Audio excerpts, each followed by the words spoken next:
Oui, alors encore bonjour, puisqu'on est toujours dans le même endroit, donc c'est une suite, mais on va se dire bonjour comme si on se commençait la discussion. On m'a souvent posé la question, pourquoi un surdoué est-il en souffrance? Alors c'est difficile d'expliquer à un non-surdoué pourquoi un surdoué serait ou doit être ou se trouve en souffrance. Le surdoué souffre par définition parce qu'il ne peut pas, parce qu'il ne sait pas faire comme tout le monde. Le surdoué souffre parce qu'on lui demande, on lui parle souvent en disant « mais regarde, t'as tout pour être heureux, mais regarde, mais je comprends pas, mais qu'est-ce qui te manque ?» Et le surdoué est incapable d'exprimer ce qui lui manque.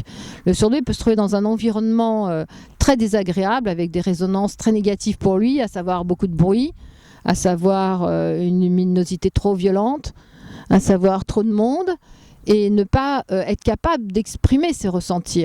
C'est très difficile pour un surdoué de ressentir les choses et de mettre des mots sur ses ressentis. J'ai moi-même été dans ces conditions et passé de nombreuses années à essayer de trouver un discours, à essayer d'exprimer, à essayer de chercher. Et je me suis aperçue qu'il y avait effectivement que lorsqu'on était entre surdoués qu'on arrivait à se comprendre, à trouver les mots, en ce qui concerne ces petits détails qui font que le surdoué peut être en souffrance. Maintenant, le surdoué il peut être en souffrance, mais il est dans une joie énorme parce qu'il passe instantanément de la joie de vivre.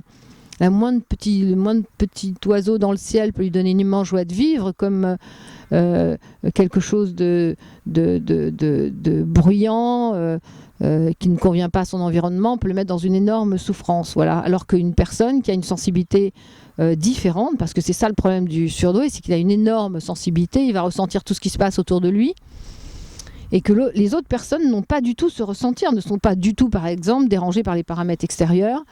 Et donc, le surdoué, cette souffrance, cette sensibilité extrême qui le fait ressentir le moindre mouvement du vent, quand il va essayer de l'exprimer, il va bien sentir que les autres ne ressentent pas la même chose, et ça va le faire souffrir 2 fois plus. Donc, c'est vrai que le seul moyen d'annuler la souffrance du surdoué, c'est simplement de le mettre avec des surdoués qui ressentent la même chose.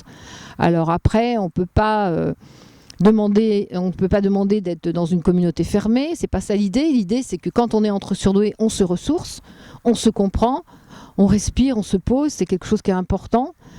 Et après, on peut affronter un monde extérieur qui est plus douloureux pour nous. Mais voilà, ce qui est simple pour les autres dans le mouvement social devient extrêmement compliqué pour nous parce qu'on ne supporte pas le bruit, la lumière forte, les gens, le monde, faire comme tout le monde, etc. Le surdoué a besoin de la nature pour se ressourcer. Preuve en est, ici. Et pour s'exprimer, preuve en est, ici, on peut dire ce qu'on veut, on n'est dérangé par personne, on est libre. On est libre dans un monde où le surdoué ne supporte pas supporte beaucoup moins que les autres d'être dans le jugement, la critique, etc. Maintenant, demander à quelqu'un d'extrêmement sensible de faire comme tout le monde, ce n'est pas possible. On ne peut pas demander au surdoué de faire un effort, c'est pas qu'il ne veut pas, c'est qu'il ne peut pas. Donc il faut arrêter de demander au surdoué des choses qu'il ne peut pas faire. Il voudrait les faire. Moi, je les ai faites. Si je me suis aperçu que ça me menait nulle part et que ça ne me servait absolument à rien, le surdoué ne peut pas les faire. Voilà. C'est un handicap, si vous voulez, mais en tout cas, il ne peut pas les faire. Voilà. Donc arrêtons de demander aux surdoués des choses qu'ils ne peuvent pas faire. Voilà.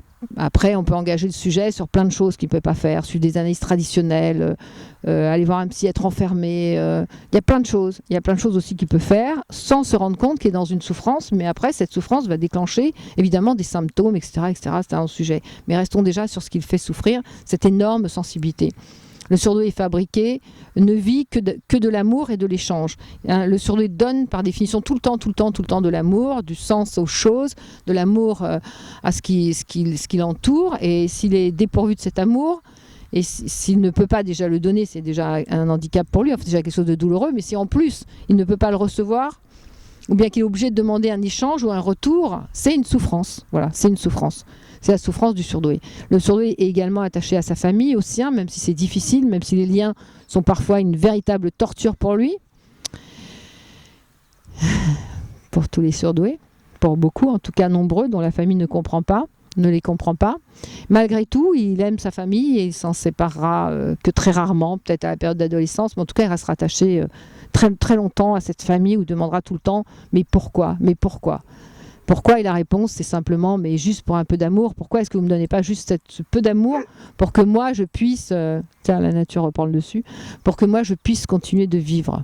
Voilà, le surdoué ne sait pas vivre sans amour, tel qu'il soit. Le surdoué ne sait pas vivre sans créativité. Le surdoué ne sait pas vivre sans une certaine forme d'intelligence, et le surdoué est comme un animal. Voilà, il a besoin de se taire, il a besoin de s'étendre, et il a besoin de trouver ses mots pour exprimer tous ses ressentir qui sont innombrables par rapport à une personne moins sensible. Voilà, en gros et en détail. Merci.